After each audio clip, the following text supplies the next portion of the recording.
Welcome, everyone. Once again, we'd like to thank Rebecca, Wilson, and Ed for joining us today. Normally, when we get to hear from them, we're in a meeting with a very specific agenda. This afternoon, we get to hope to know them a little bit more in a relaxed setting. So let's get started. What I'd like the panel to do is introduce yourselves to everyone, your current involvement with the USTA, and what you do when you're not volunteering. Ed, can you start us off? Yeah, thanks, Jim. And again, thank you everyone for sharing your lunchtime with us. I'll be very brief. My current involvement with USTA is that I'm the chair of the USTA Middle States Section Nominating Committee. I'm also on a national committee for long local playing competition, and just recently retired from Wilmington Country Club, where I was at Wilmington for 34 years as their rackets and sports director. And as we get into some of the questions, I'll talk a little bit more about my volunteer experience, but that's where it all started, and that's where I currently am. Wilson? Hello, my name is Wilson Pipkin. I'm at Hempfield Rec Center. I have Ed beat just by a little bit. I've been in there for 37 years. I'm not sure why he gets to retire and I don't, but he figured out that long before me. But we'll talk a little bit more about my volunteer history with USTA as the meeting goes forward. But I'm happy to be here. Thanks for joining us. And Rebecca? Hi, everyone. Thanks for joining us today. My name is Rebecca Halpern, and I'm currently board president at USTA Middle States. I've served as a volunteer for about 7 years in a number of roles on the section board and on section committees and on a national committee. And prior to that, prior to my volunteer roles, I was a staff member for 4 years at another USTA section. So Rebecca, tell us a little bit more about the history of you getting involved with the USTA. Who got in touch with you? How did it all come down? And were you a willing recipient of the volunteer request? Yes, I think that there's no doubt I was a willing recipient. In fact, my interest in volunteerism came from being a staff member at another section. And when I moved back to the Philadelphia area, I reconnected with Ben Zislis, whom you all know is currently the executive director of Middle States. And I reached out to him about volunteer opportunities, specifically an interest with serving on the Middle States board. So that's how it all started. Great. How about you, Wilson? My volunteer goes back pretty far. When I moved here from Texas, and I really didn't know anybody. So I really got involved with the juniors when they had the juniors from the district all get together and train together, and then they would train together sectionally. So I really worked with that with a couple of different people. But where it really started was with NTRP with me. I had captained a men's 4-5 team, and we made it to the finals of sectionals at Mercer County, and it came down to one court who was going to go to nationals, and our team won 6-7, 7-6, 7-6 to go to nationals, and they DQ'd one of my players. And they said he was so much better than everybody on the court. So we were like enraged. We were like, are you got to be kidding me? You're going to cost us a trip to go to nationals. So I decided, all right, let's learn that program. Let's learn more about NTRP and let's get involved. So at that point, I didn't get to go to nationals. I've been to nationals, but as a worker for NTRP, but I became the head verifier for Central Penn. And then Sally had got me to come in as the head verifier for Middle States. So I did that for a number of years, went to a lot of workshops, got better at what we did. I worked other sections, and then I also worked a lot of national events being a verifier. So, you know, if they say you can't beat the system, join the system. So, you know, you learn to respect it even more. You know, there's people out there that still talk about, oh, the ratings aren't quite fair or whatever, but working within that really opened my eyes. Now that it's all computer generated now, I think the ratings are right on. There's always going to be people that are on the cusp that aren't getting moved up or moved down, but it's so much better than us putting our eyes on players and knowing that eyes are on them to give them that rating. So it started a long time ago, but I really worked through that system volunteering, and I loved every minute of it. It was a great opportunity for me just to learn it better. Great. Ed? Well, I also started as an employee of the USTA. I started in Princeton, New Jersey, with a wonderful lady and pioneer in recreational tennis. Her name was Eve Kraft. And I think that was the first volunteer at a big level that I was exposed to. And Wilson, I was one of those Raiders that used to DQ people at nationals. So I feel a little bit bad now after you explain your story. But anyway, I moved on to the National Tennis Center in New York where the US Open is played. And I was the director of tennis there and also one of the handful of people that ran the US Open.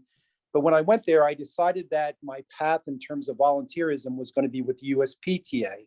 So I got involved with USPTA, became president of that division. And I think we were the first section at that time that started a joint USTA-USPTA conference. And I worked with a person named Laura Canfield, who's now on the national board of the USTA. So we did a lot of combination activities. And then when I came to Wilmington Country Club in the late 80s, I decided that my volunteerism, besides involved in tennis, was going to be with the USTA. So I got involved at the district level and became president of the district. And at that time, if you're a district president, you were on the board of Middle States. And that first experience was just okay, quite frankly. I was a very one of only a few voices that really knew tennis inside out. A lot of other folks had maybe dabbled in tennis, but I went through that couple-year term. And then years later, there was a vacancy on the board and they asked me to fill in for a year. And lo and behold, 8 years later, I became president of the Middle States section and was very involved from that point on in many of the committees and such. But I think Eve was the one that really started me in this volunteerism, and I think she was a wonderful influence. Great. As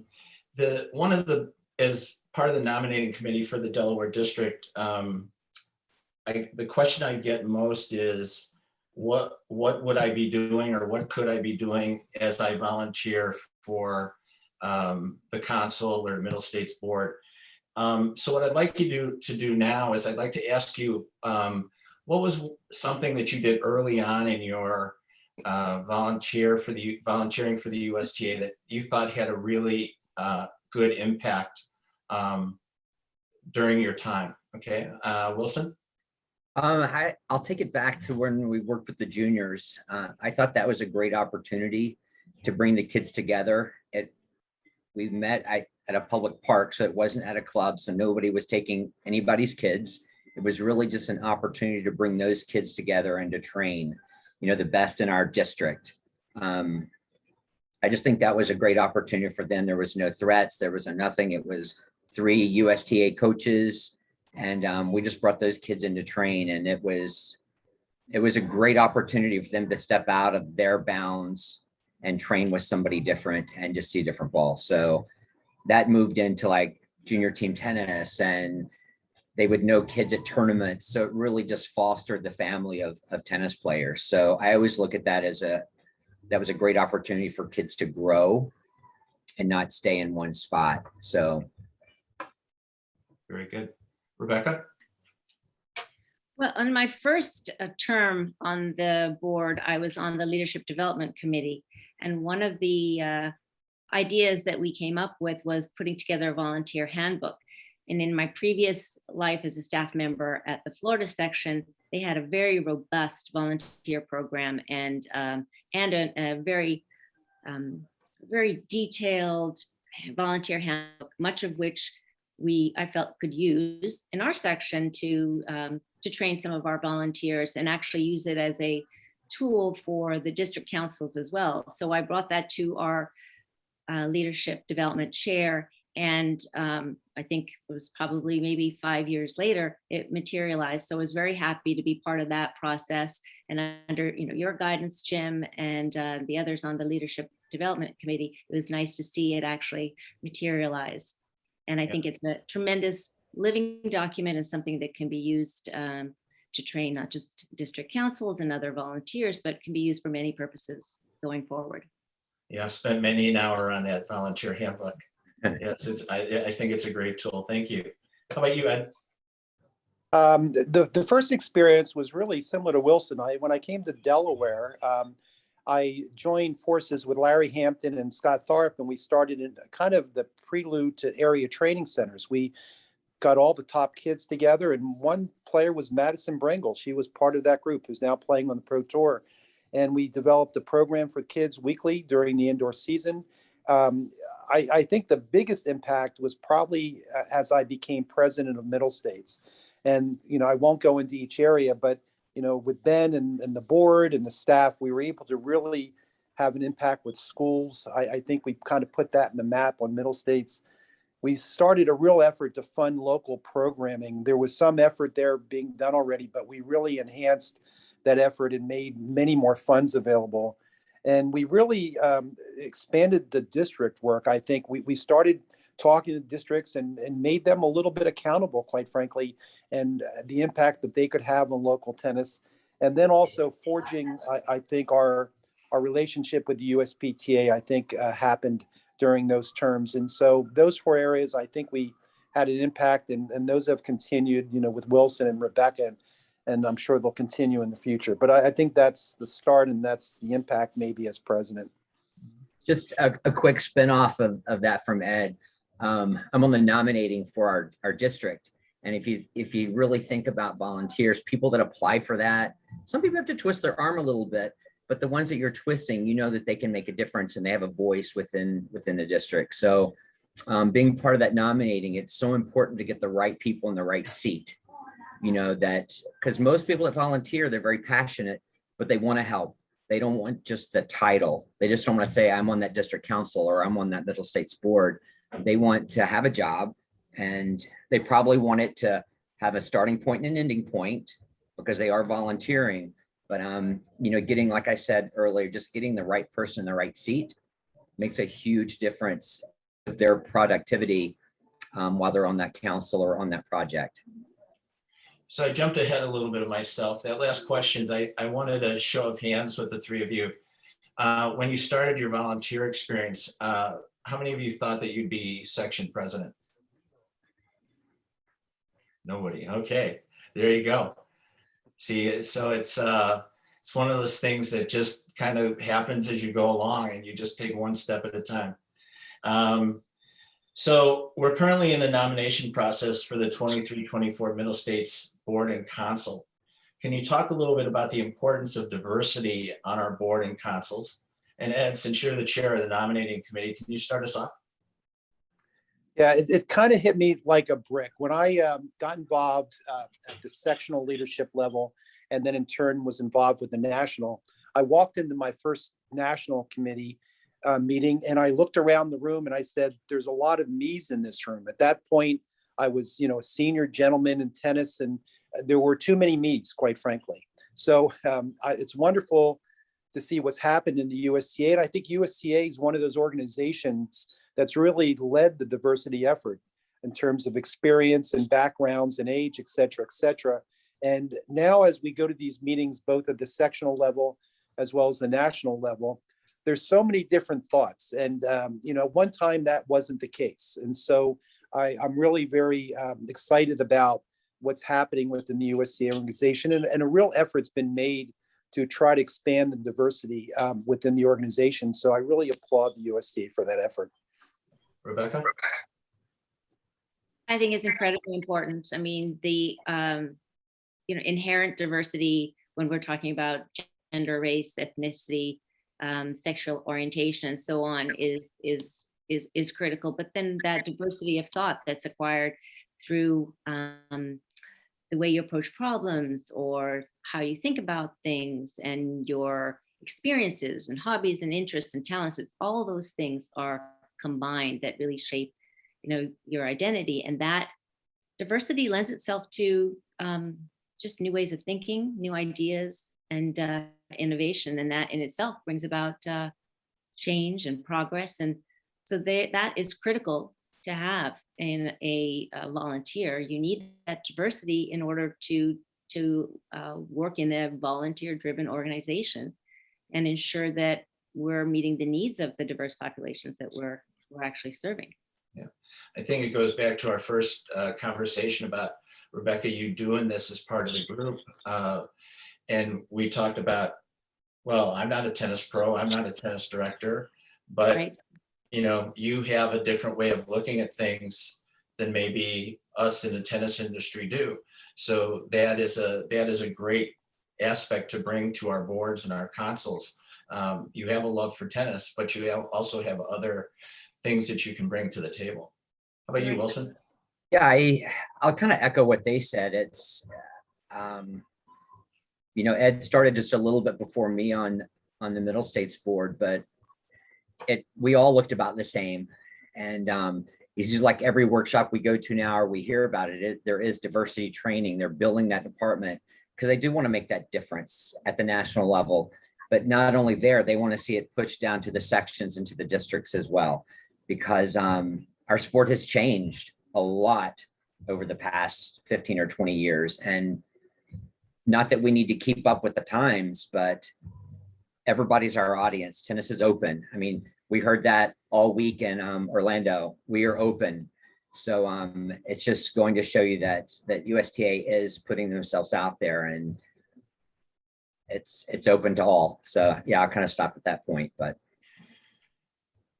Yeah, one of the things that I feel has been such a great thing for me is the people that I've met in my volunteering. So I'd like you guys to talk a little bit about the benefits of being a volunteer, and some things you don't think about when you join this volunteer group of the USTA. How has it affected you guys?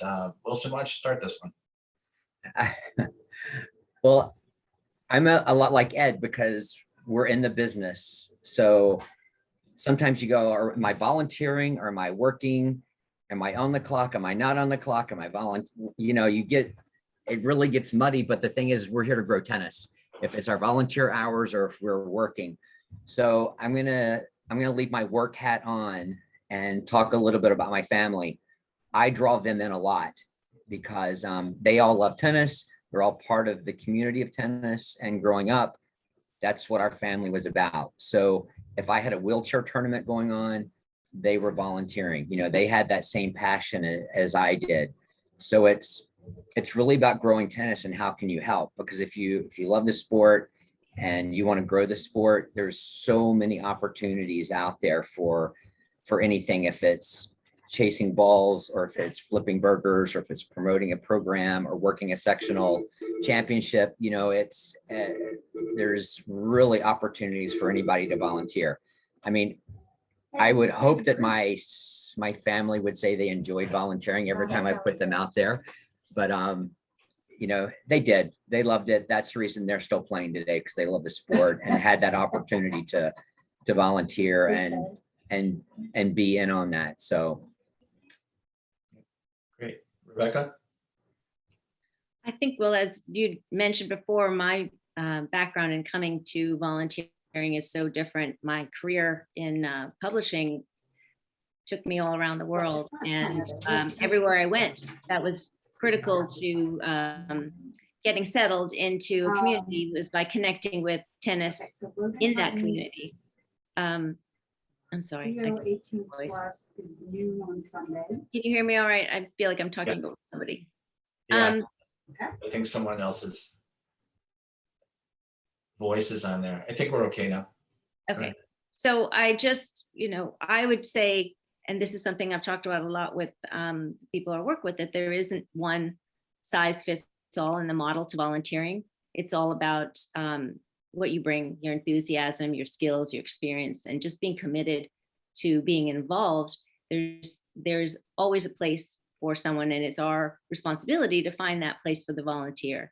And the experience itself is incredibly enriching, and you learn so much about the organization and understand how multi-dimensional the USTA actually is. And you then have that opportunity to just push out of your comfort zone and take a path that you may not necessarily be comfortable with. But if you challenge yourself and you're learning something while helping serve others, that's incredibly gratifying and fulfilling. How about you, Ed?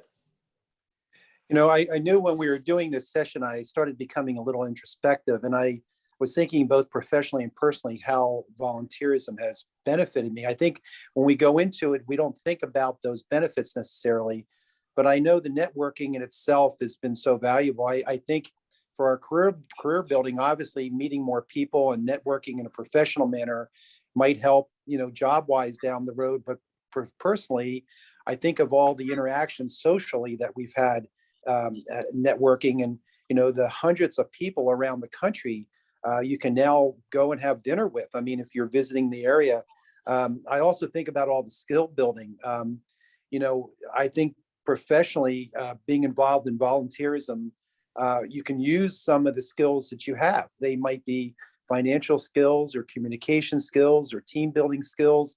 And I think personally, it's a way to develop some of those skills. Again, not expecting that to happen, but it kind of does.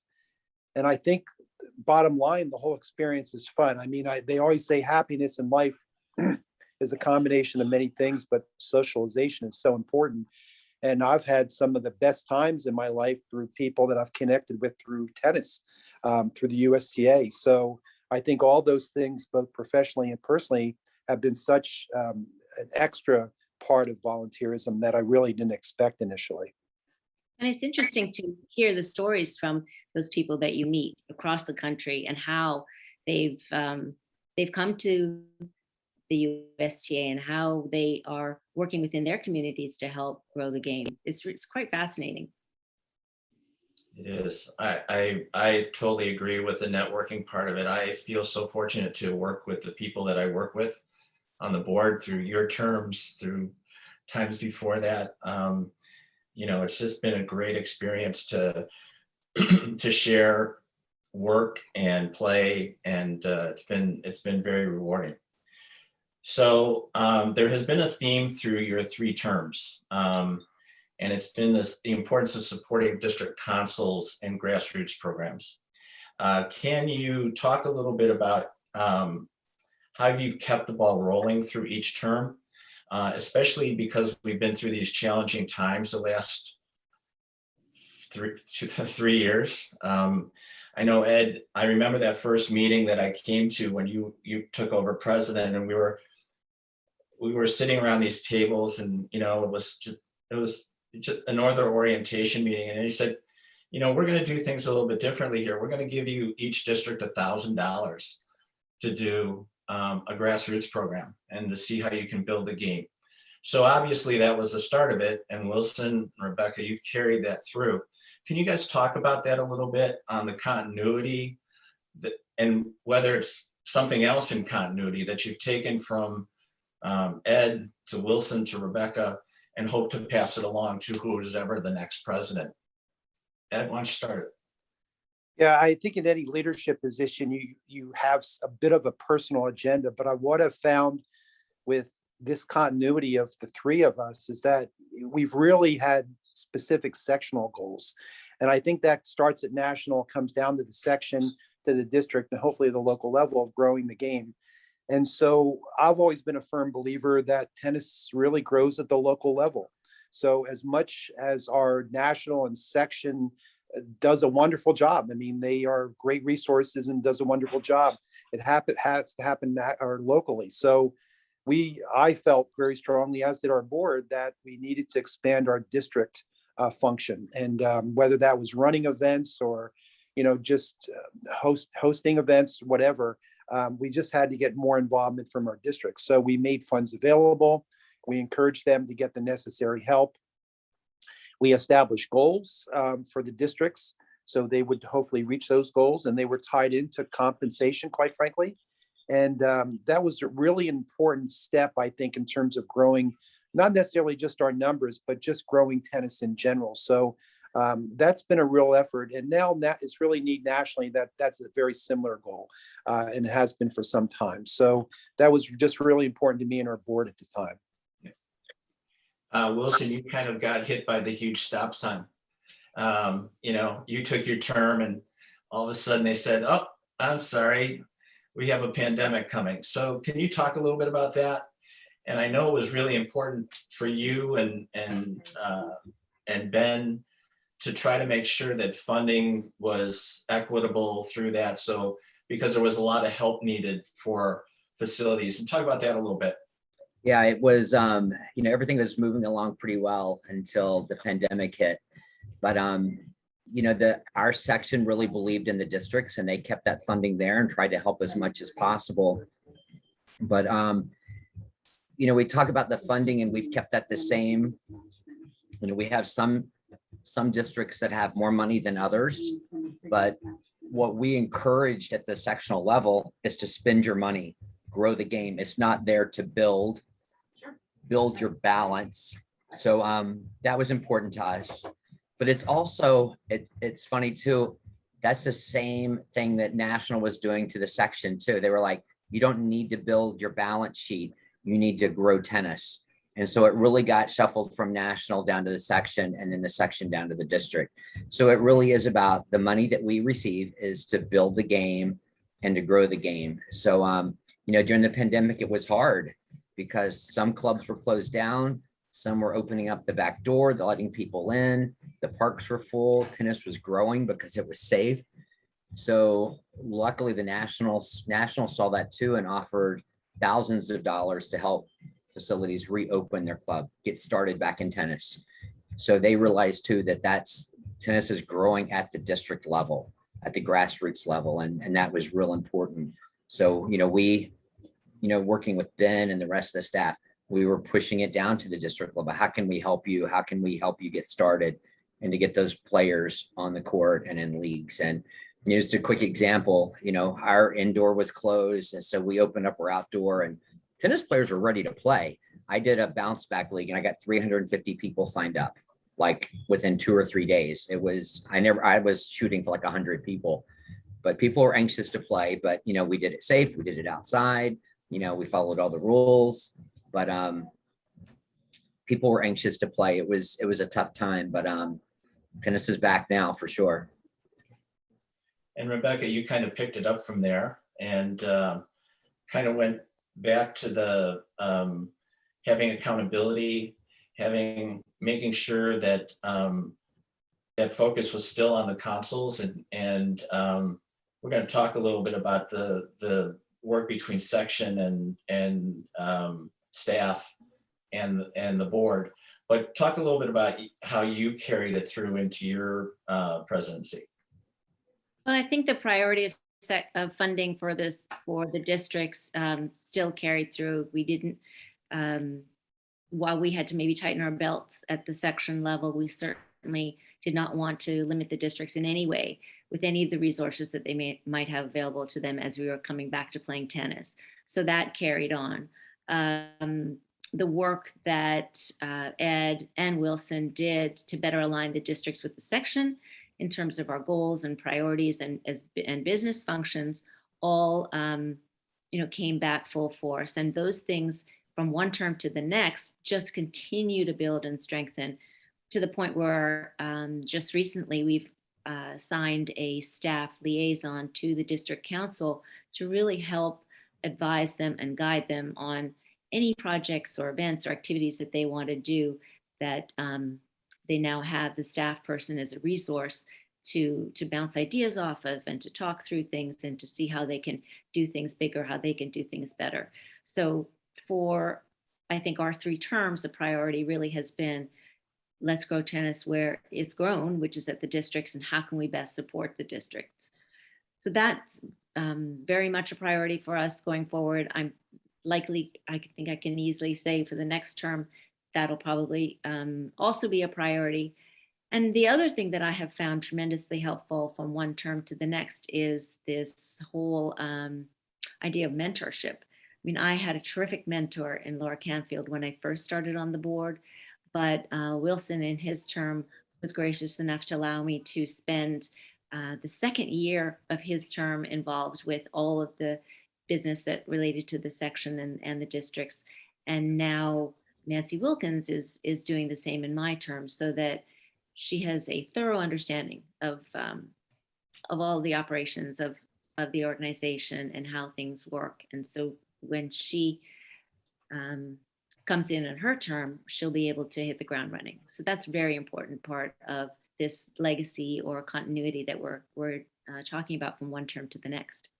Yeah, kudos to continuity. I think when people change in their positions, when we change regimes, and it's very confusing to people when the priorities change. And so, you know, with this 6 years and going into 8 years of the district's understanding that that's where the game is growing, that's where the support is going, I think it only leads to bigger and better things. So that takes me into, and Rebecca, you hit on this a little bit. I think we have an amazing relationship with the Middle States staff. I think we have a great ED in Ben Zislis. I think the staff is amazing. And what I wanted to talk to you guys about is the support that you worked with them, they gave you, and how you feel that the section staff has evolved through your terms in just getting better. So Ed, why don't you start this? Well, I always claim the biggest achievement we've had during our term when I was president was hiring Ben on a full-time basis. So he's done a remarkable job, and he's, you know, really put together a wonderful staff. And as you said, the working relationship between the staff and volunteers is wonderful. I think it starts off with everyone knowing their roles. You know, it's really important as a board member and as a board officer that you understand that the staff runs the operation. And I think sometimes in our decision-making, that gets a little gray. But if we start off on the right basis, that the staff runs the operation, the board actually helps with policies and procedures and, you know, setting the tone in terms of the goals for the organization for that term and beyond, it's really important. The staff is wonderful, as we've said 100 times already, very supportive, very quick to answer any questions any of the volunteers might have, whether you're a member of a committee or whether you're president of the organization. That's one of the things that Ben and the staff have been wonderful at. They're always available. They usually know the answer. If they don't know the answer, they'll find it out for you. And what a wonderful resource dealing with anything in tennis. So if you ever need answers, they're certainly the people to go to. So I really applaud them for the effort that they put in on a daily basis. Wilson, anything to add? No, I think Ed covered it. I think as volunteers, you have to know your position and what you're in there for, and try not to overstep that. You're really there to help, like Ed said. So yeah, he gave the perfect answer. Rebecca, anything to add? I would say that especially in the programmatic areas, it's really important as volunteers to know what the staff is doing in terms of their functions, of their job functions, and be aware of that.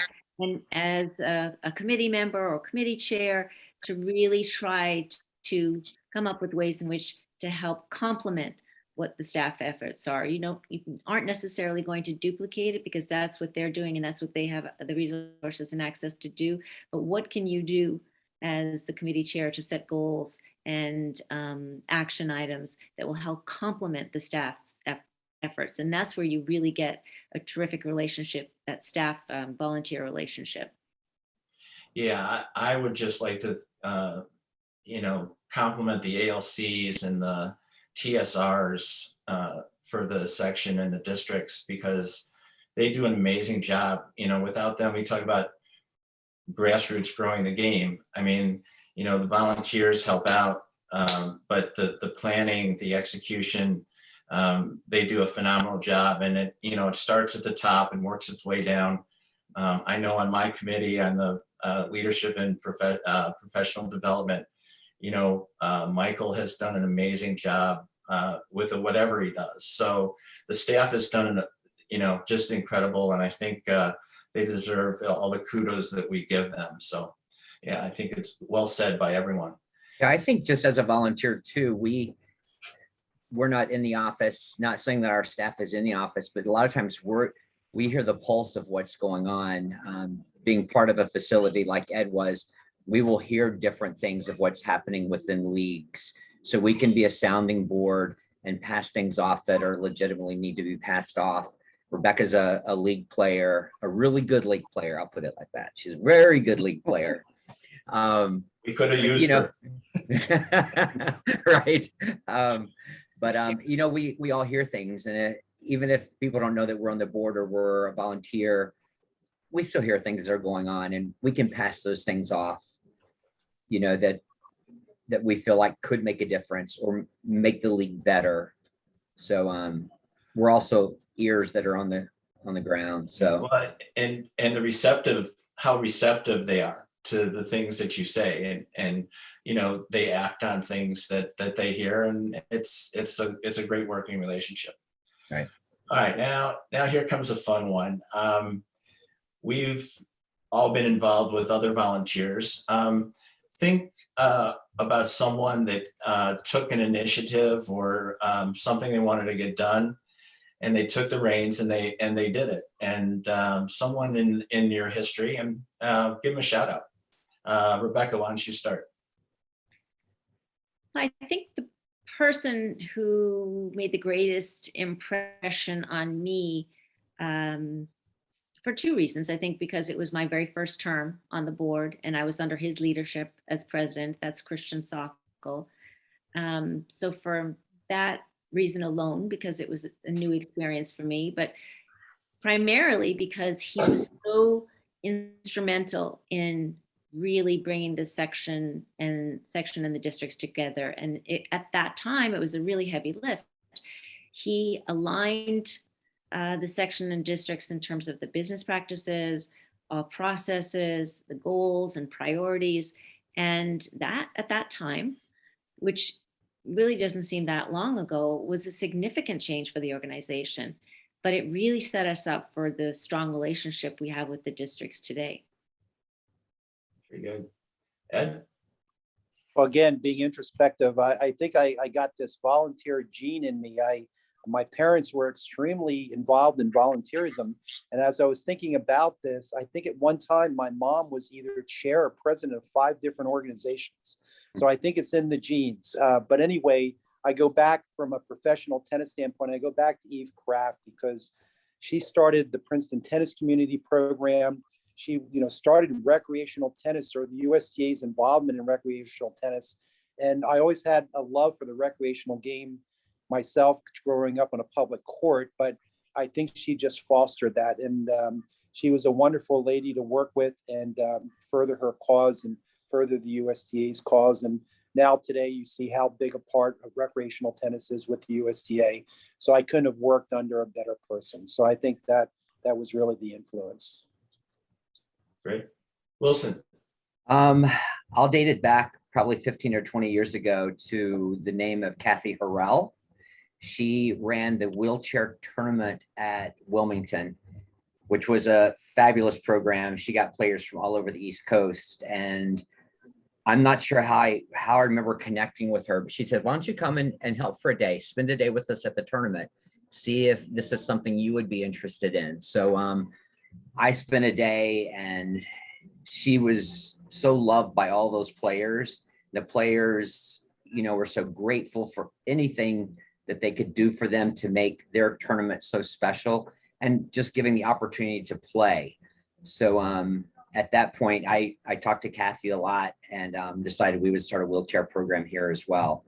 So being part of that adaptive community for probably 15 years here at the rec center was pretty special to me. So, being in the program end of it, and we would have some people with wheelchairs that would jump into our regular programming, was just really great to see how they were accepted, and they weren't part of the mold, but they fit right in. So, Kathy Rell really introduced me to adaptive tennis and how we can make a difference in their lives. Yeah, Kathy's a great one. Yeah, DuPont's right in my backyard, so I get over there a lot. So she's amazing. So I see Michael's face on the screen again. Is it time? Is our time up already? Well, it goes quickly, I know, but we got a couple. I'll throw a few curveballs here. We got a couple questions that came in, and since we only have a couple minutes left, I thought maybe I'd put a few of those questions out there, and then just whoever might want to take them, feel free to just take it away. Maybe we can go through a couple of these before wrapping up. And we got a handful of questions. I think what we could do too as a follow-up is maybe we'll try to take all the questions that were sent in, and then in a recap email, try to address some of them when we follow back up with the group. But the first one I'll just put out there is somebody had asked, somebody who's not currently on a council or the board asked if volunteering on something like a council might add experience to a resume, or how that might help them career-wise professionally. And I think you alluded to this a little bit, but does anyone want to address that again? I can jump in real quick. I definitely think it would be great. But the thing is, if they do sign up for that volunteer position, do the best job you can do. Really jump in with both feet to make that difference in that committee or into that program. And then that would build your resume. Don't get on a committee to have that title. Get on there because you have that passion and the love for the game. Yeah, I concur with Wilson. I think it's a tiebreaker. I think most of the time when an applicant's looked at, obviously experience in terms of jobs is the first important thing in references. But if you have equal candidates for a position, I think that's a tiebreaker. And one of the things I've always encouraged my staffs to do very quickly is get involved in volunteer opportunities. And for the most part, our staffs across the board have done that. And in turn, I think it's really helped them further in their careers in terms of job placement. And I would recommend, if you are volunteering on a council, throw your hat into doing something that is really going to push the envelope for you, something that's not necessarily in your comfort zone, not that you're not that familiar with, and really take that opportunity to learn. And those are really good answers. And I'll just put one more out there too and see if anyone has anything that pops into their heads. But what do you think the biggest reward of volunteering through this has been? Everybody's talked a bit about their experience today. There's been, I think we could read between the lines on a lot of what the rewarding nature of it is. But if you could narrow it down to just one thing that you think you really take away from your time as a volunteer, what would that be?